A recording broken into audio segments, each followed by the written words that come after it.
Hey there, gang. So you might remember a week ago I was talking about, a lot of things about the music biz. I had a little post that seemed to get a lot of good feedback. I was trying to offer some honest advice and try to help you and talk about practice and songwriting and arrangements. But one of the things about arrangement was making sure that if you're doing this on your own at home and you want your songs to stand out, you don't want to have everything going at once. You want to put some thought into like, okay, well, maybe like stuff comes in and out and it's breathing and it's pumping and it's building and it comes down for a dramatic effect and goes up and et cetera, that the arrangement of the song will work better if it's built into your mix and vice versa.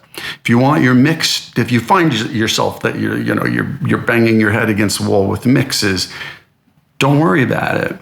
Take stuff out, put stuff in.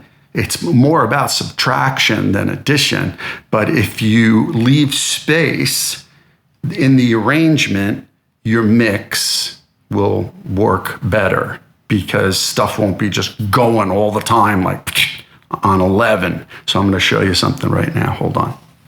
Okay, so this is a little something about what I'm talking about here. So for instance, this is a mix I'm working on, and you can see here, these are drums. This is a kick. It's a certain type of kick. It's a sample that I took and worked quite a bit on and then reprogrammed it. But let me stretch this out a little bit. Right. So you can see there's an 808 above it. They're both not happening at the same time all the time, right? That's kind of crucial. And it's really cool. And they work really well together. And then down here, it's called cicadas, because believe it or not, this is a sample of cicadas I took in Nashville when I was hiking and refashioned it into a percussion part. Let me see if I can play this for you a little bit, and I'll just solo it. I don't know if it'll come through the camera mic, but check this out.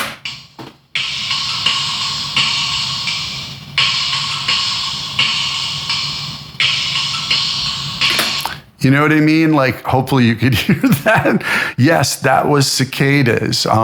There's an app called Life that is also a plugin. And you sample things on your phone, you load it to their cloud, and then you import it into your session with the plugin, and it changes it into, and of course I worked on it quite a bit. I know you can't believe that that's cicadas, but it is. Here is the kick.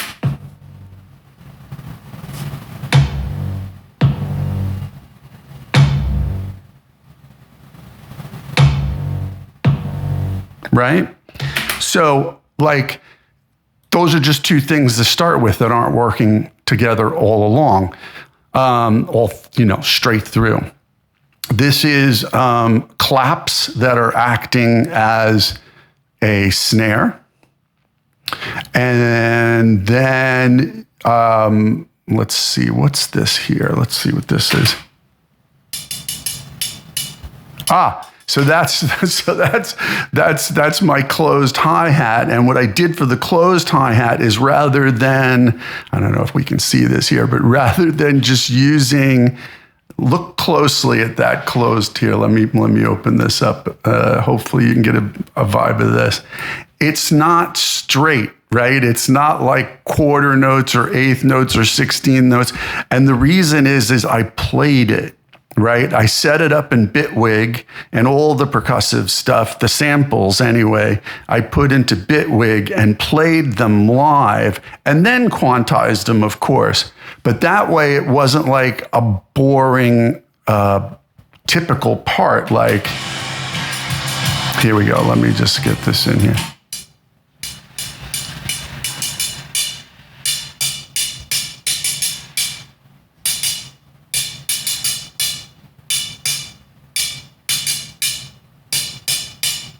right? So it's like, it's not, it's Big Ed playing the hi-hat. And then I did the same thing with the closed hat. And, it's probably not the way a drummer would play it, but that's cool. And that's what you got to go with. And with the crash cymbal, which I also used as a ride cymbal here, but the crashes, I found a sample I really liked and then played it. But yeah, okay, so here's a great example. This is the hook of the song, and you can see that there's space. And in that space, other things are filling in, and then there's space here, and this doesn't come in until halfway through that verse and halfway through that verse. And here, I'm gonna close this up a little bit so we can see the whole file. So, and then this is what I'm in the process. So these are the drums. They're going pretty much most of the time, and the percussion and everything else is adding the dynamic. But look what I've done here, right? These parts are not in totally all the time, and those are pretty much hook parts. And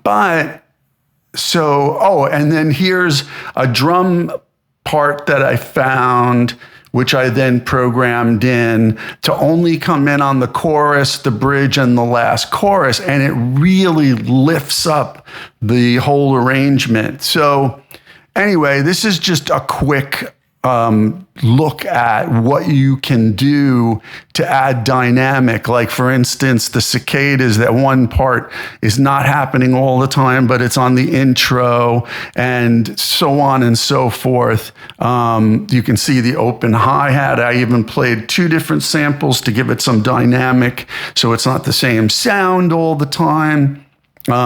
There's some volume rides with the crash and then the ride cymbals.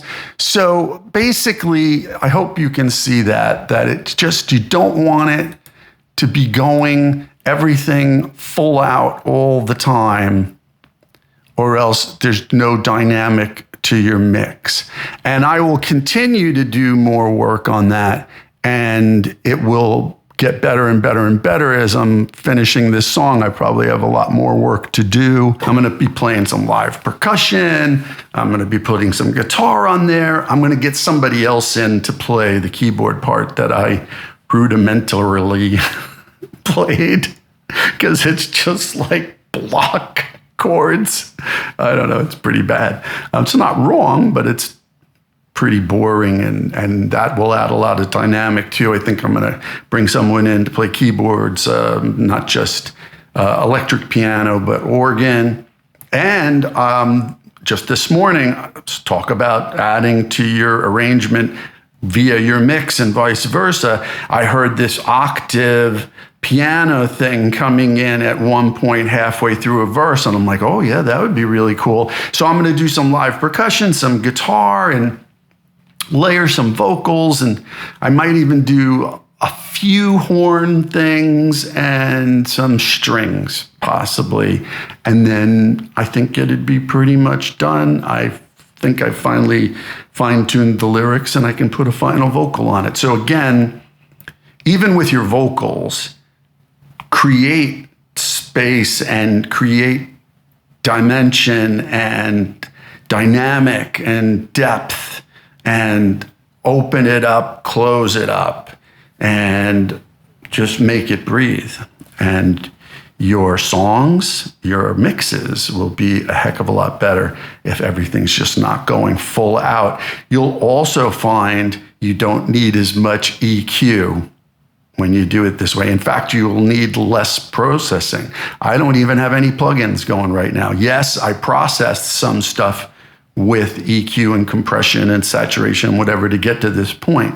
But right now, when it's getting to be like, 50% of the way there, more like a mix, there's nothing going on because I'm not hearing it yet anyway. So I think you'll need less processing when you get to this point if you open it up and pay more attention to what things come in and out and where, to make your song and your mix better.